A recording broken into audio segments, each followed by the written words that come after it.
When you think back just 5 years ago, the term La Nina didn't mean much, if anything, to most folks around here. But after the record-shattering, life-altering, memory-making winters of 2008-2007 and 2008-2009, and then last season's snowier than average year, La Nina has now become synonymous with long, cold, snowy winters.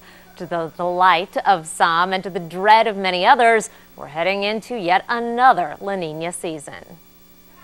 La Nina is back, and La Nina almost always means more snow and cold for us here in the inland Northwest.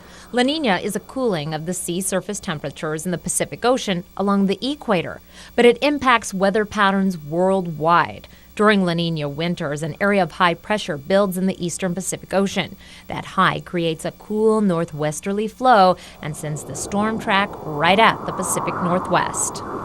The most recent La Nina winters have been extreme, to say the least. It all started in the winter of 2007-08, when almost 93 inches of snow piled up at the Spokane airport. That was the second snowiest winter on record.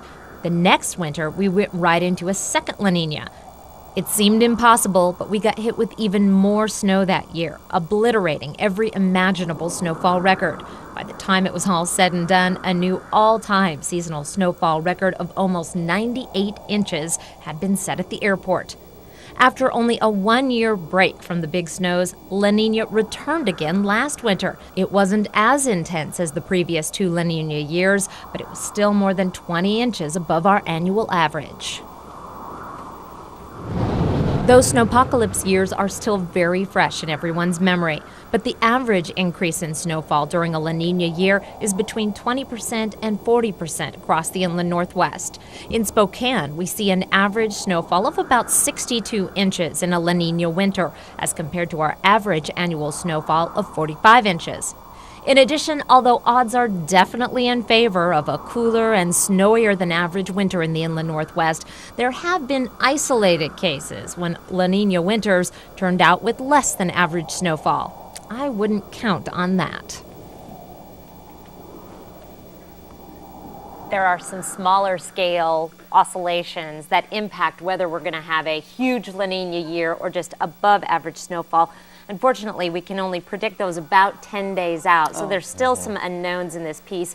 Meanwhile, on the KXLY 4 News Facebook fan page, I have a link to the latest Center for Climate Prediction winter outlook that was just released today. Some interesting information there, but backing up everything I just said. Yeah. Cold and snow. Your story made me cold with those sound effects. I know, it sounded windy out there. Well,